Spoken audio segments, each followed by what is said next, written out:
5 लोग सह आरोपी बनाए गए थे, इसमें से एक शिल्पी जो वार्डन थी, शरद जो वार्डन थे, और उनके रसोइया प्रकाश, और उनके सहयोगी थे शिवा।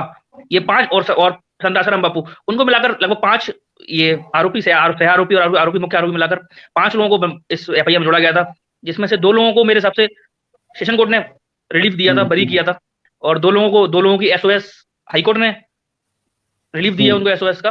ताज्जुब की बात है, एक लिंक बनाया गया, एक कहानी बनाई गई कि इसने बुलाया, इसने फोन किया, इसने कुटिया में भेजा, इसने बहलाया, इसने फुसलाया, जिसका नाम जहां जाया वो सारी कड़ियां खत्म हो गई। तो फिर लड़की को बुलाया कैसे, समझ में नहीं आया। लड़की कुटिया में गई भी है, नहीं गई है, ये भी नहीं कहीं पता चल रहा। और जब वो लड़की कुटिया में गई ही नहीं है तो उसके साथ वो घटनाएं कैसे हो गई। एक बड़े व्यक्ति का बेटा अब क्या क्या कर लेता है, उसको फिर जेल नहीं होके बेल हो जाती है, और चंद दिनों में उसको छोड़ा जाता है तो वीवीआईपी की तरह उसका स्वागत होता है।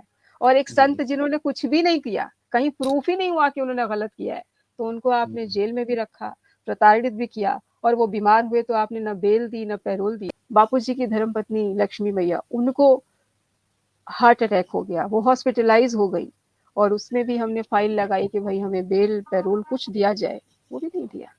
एक संत को आपने इस तरह से जेल में बंद कर दिया, और फिर आप ये कहते हो कि हम उन्हें सही समय पे दवा भी नहीं देने देंगे, सही समय पर बेल भी नहीं देंगे, उन्हें पैरोल तो सवाल ही नहीं पैदा होता।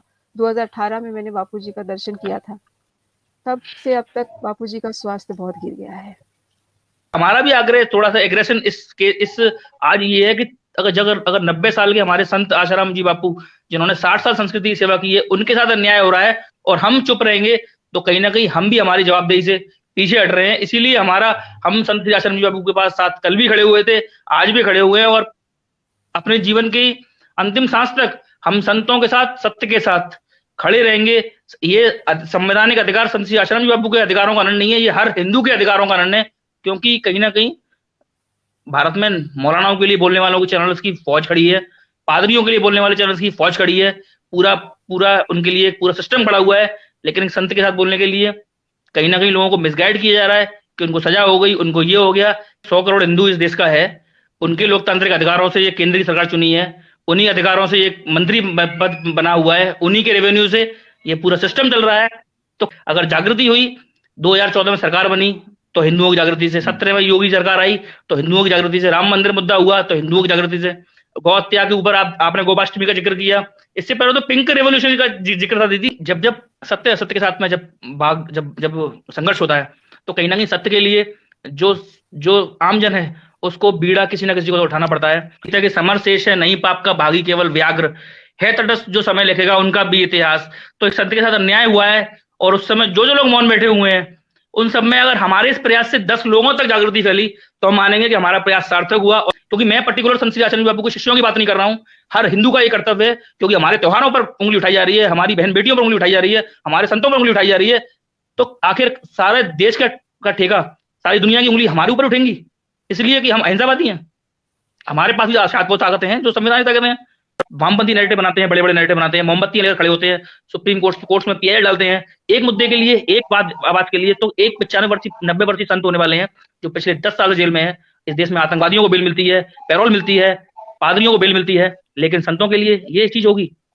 संत श्री आश्रम जी बापू को हम ये तो नहीं बोलेंगे कि उनके ऊपर भगवान कृपा करेंगे, लेकिन हम ये जानते हैं कि हमारे हृदय में अगर हमारे किसी सत्यवादी संत का साथ अन्याय हो रहा है, तो हम उस चीज राणा को अपनी आंखों से नहीं देखेंगे। हम उस पर, उस सभा में और इस समाज में अपनी आवाज को पुरजोर तरीके से संवैधानिक दायित्व में रह के हम उठाएंगे, और ऐसे प्रयास हम बार बार करते रहेंगे। आप लोगों को चाहे वो आवाज इस ऐसे शो के माध्यम से आवाज उठानी हो, चाहे सड़क पर खड़े होकर आवाज उठानी हो, या अपने, क्योंकि सिस्टम में संविधान है तो इसलिए बोलने का अधिकार है। सिस्टम में अगर हमने वोट दिया है तो हमारे सांसद और विधायक हैं, वो हमारे जनप्रतिनिधि हैं, उन तक हम अपनी बात पहुंचाएंगे। और इस मुद्दे को हमारा तो ये हमारे मन की ये सोच है दीदी, और यही हमारा प्रयास है कि इसको हम जन जागृति और जन आंदोलन इसको बनाने का हमारा प्रयास है। क्योंकि अब तक हमने देख लिया, हम मौन रहे सिर्फ इसलिए कि संतों की कोई ना कोई आवाज उठेगी, कहीं ना कहीं मानव अधिकार, किसी के मानवीय संवेदना जगेंगी, लेकिन सब लोग चुप रहे। 8 साल बहुत होते हैं, 8 साल में आपने एक संत को नहीं, देश की संस्कृति को जेल में रखा है, और तमाशा सबने देखा और सब चुपचाप देखते रहे। बापूजी को बीच में हाल फिलहाल में एम्स एडमिट किया गया था। बापूजी को लिवर का कुछ प्रॉब्लम था, बुखार आ गया था और यूरिन इन्फेक्शन तो था ही। कोविड भी शिकायत दिखाई दी और रेमडेसिविर भी लगाए गए। मतलब ये बहुत ही पेचीदा कंडीशंस रही बापूजी के स्वास्थ्य की। काफ़ी सीरियस हो गए थे बापूजी, हीमोग्लोबिन लगभग 3-4 के आसपास पहुंच गया था, जो कि बहुत ही डेंजरस होता है। तो इसके अलावा बापूजी को पहले से भी बहुत सारी समस्याएं रही हैं। टाइजेमिक रहा है, उससे पहले भी बापूजी को मलेरिया भी रहा। मतलब बापूजी को कॉम्प्लिकेशंस बहुत हुए। जेल में जाने के बाद कुछ ज़्यादा बढ़ गए।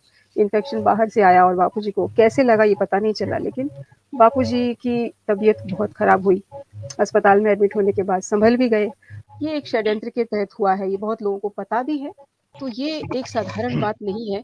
इतने आराम से अपनी संस्कृति को बापूजी ने हँसते-खेलते फिर से पनपा दिया। बापूजी का अगर योगदान देखा जाए, तो वो योगदान देखने के बाद ये साफ-साफ झलकता है कि ये अत्याचार देश की संस्कृति, हिंदू धर्म, भारत देश के साथ हो रहा है। बयान के आधार पे ही सज़ा हो गई। ऐसा कभी पहले हुआ ही नहीं। सदी का सबसे बड़ा अन्याय इसलिए भी लोगों ने बोला और बड़े एक्सपर्ट्स ने बोला, ये आम आदमी ने भी नहीं बोला। बहुत सारे एक्सपर्ट्स मैंने देखा टेलीविजन सुब्रमण्यम स्वामी जैसे उन्होंने हमने बहुत सुना। बड़ी-बड़ी बात साफ-साफ उन्होंने कहा कि इससे बड़ा तो अन्याय हो भी नहीं सकता।